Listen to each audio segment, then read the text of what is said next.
Hello.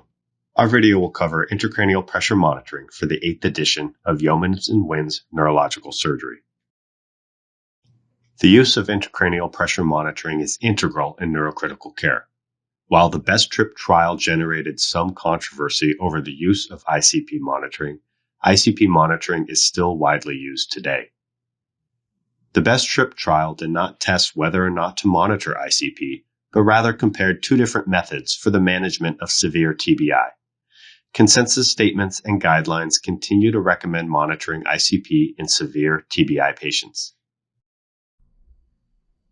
The Brain Trauma Foundation guidelines recommend using information from ICP monitoring as it reduces post-injury mortality in severe TBI. The American College of Surgeons Trauma Quality Improvement Project recommends using intracranial pressure monitoring for specific indications. These include for patients with a GCS less than or equal to 8 with a structural brain injury on CT scan. It also includes patients with a structural brain injury who are at high risk of progression, such as those on anticoagulant or antiplatelet medications, or those undergoing surgery for an extracranial injury. There are a variety of methods for monitoring intracranial pressure. The most widely used and gold standard device is the external ventricular drain. This has the advantage of being able to drain cerebrospinal fluid, potentially treating elevated intracranial pressure along with monitoring it. EVDs can also be zero balanced frequently without removal of the drain, therefore reducing the risk of drifting. The disadvantage is the technical difficulty that comes with placing them in trauma patients, especially those with small ventricles. Additionally, the wide caliber and depth make EVD more susceptible to complications such as tract hemorrhages and infection when compared to smaller devices. Intraparenchymal monitors, such as those using fiber optic, strain gauge, or air pouch technology, allow monitoring of intracranial pressure without having to insert a drain into the ventricle. These devices can be placed into the parenchyma itself and are able to accurately record pressure at a depth of only a few centimeters. A variety of combination devices combine a ventricular drain with one of the parenchymal monitoring technologies and even with brain oxygen monitoring. These devices can be cumbersome to place. Telemetric devices can be used to wirelessly monitor intracranial pressure through a previously implanted device. These can be used both in the intensive care unit and in an outpatient clinic setting. There are a variety of non-invasive methods for ICP monitoring as well. Many of these are currently being investigated. These include ultrasound to measure optic nerve sheath diameter and transcranial Doppler to monitor middle cerebral artery blood flow, which is an indirect measure of ICP. Both of these methods rely heavily on technician skill, and they are also unable to provide continuous intracranial pressure monitoring in an ICU setting. To demonstrate our technique for ICP monitor placement, we will use the case example of an 18-year-old patient who sustained a traumatic brain injury after being struck by a car. He arrived at our emergency department with a GCS of E1-VT-M1, but with reactive pupils and intact brainstem reflexes. His CT scan showed structural brain injury without a mass lesion. He also sustained a femur fracture, although this did not require emergency operative intervention.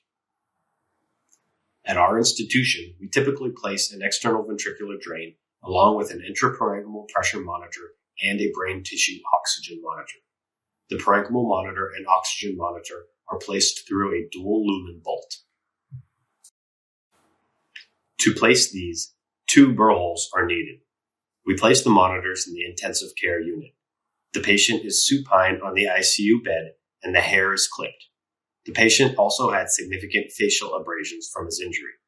The right side is preferred unless structural injury provides a contraindication. In this case, we use the right side. Coker's point is marked out by measuring 10.5 centimeters posterior from the ilium and 2.5 centimeters off midline. This will be for the EVD insertion. A line is drawn 2 centimeters lateral from Coker's point for the insertion of the dual lumen bolt. A timeout is performed and the area is prepped and draped out with sterile drapes. We use a clear plastic drape for the head so that anatomical landmarks can still be visualized. We also use a sterile blue drape for the patient's body to ensure a wide sterile field. The surgeon performing the insertion is also fully gowned.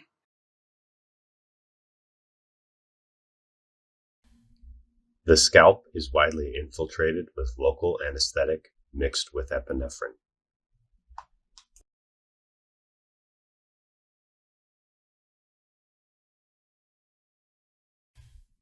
A 1 centimeter incision is made over Coker's point, and the blade is used to dissect off the periosteum.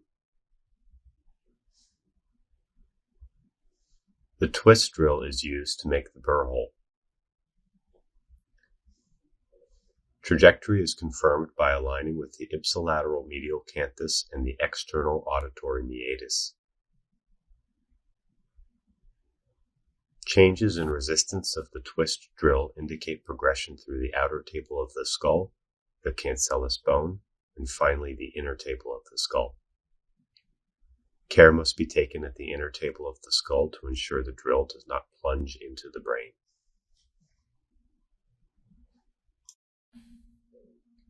The dura is then palpated with a blunt object, and it can be opened with a sharp object such as a spinal needle or scalpel. The dura must be opened wide enough for the catheter to be placed without being deflected off of its trajectory. The EVD is then inserted to a depth of 7 centimeters at the skin, and CSF flow is confirmed. A second incision is made 2 centimeters lateral to the first one. The second burr hole is placed in the same manner, although trajectory is not as crucial for this hole, since the monitors just need to be placed into the parenchyma. The dura should be opened widely with a scalpel. These monitors are extremely flimsy, and any residual dura will reflect them off course. The dual lumen bolt is then screwed into the burr hole. The wings of the bolt must face the anterior-posterior direction to ensure the parenchymal devices splay in the correct direction within the centrum semiovale. The dual lumen device is then inserted into the bolt. This has stylets in each port. The stylets are removed, and they can be used to palpate the hole to ensure it is still free from obstruction.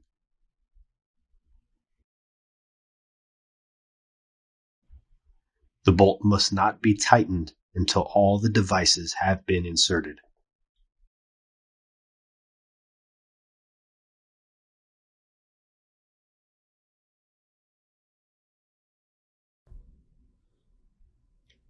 The brain tissue oxygen monitor is inserted first. This is secured with a Luer lock cap which comes in the set.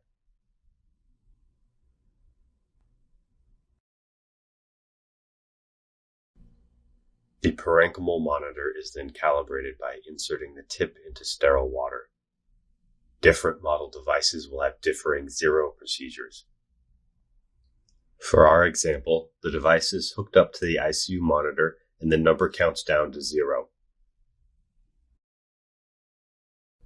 After this, the device can be inserted into the brain.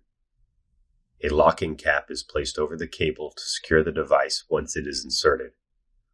For our set, the cap comes separately. Some sets include a cap to tighten it. The cable is pre-measured to ensure the insertion depth of 2 centimeters past the end of the dual lumen system. The entire bolt device can then be fully tightened and secured.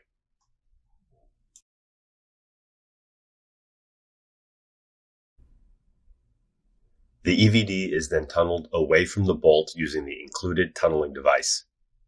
Care is taken not to kink or pull out the drain while tunneling. Continual CSF flow is confirmed after tunneling.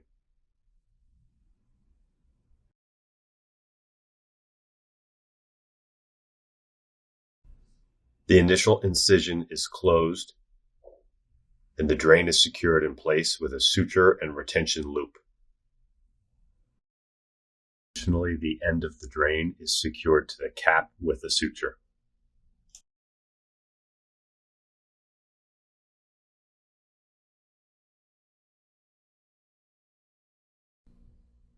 The drain is then attached to the drainage bag and manometer system, and a piece of tape is used to secure the bolt cable.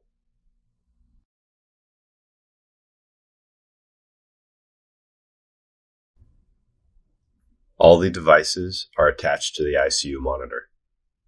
The EVD manometer 0 point is set even to the patient's external auditory meatus. Ultimately, our patient was able to have his leg fracture surgically repaired while monitoring ICP throughout the procedure. We would like to acknowledge the assistance of Dr. Jacob Young and, of course, the wonderful staff and patients of Zuckerberg San Francisco General Hospital and Trauma Center.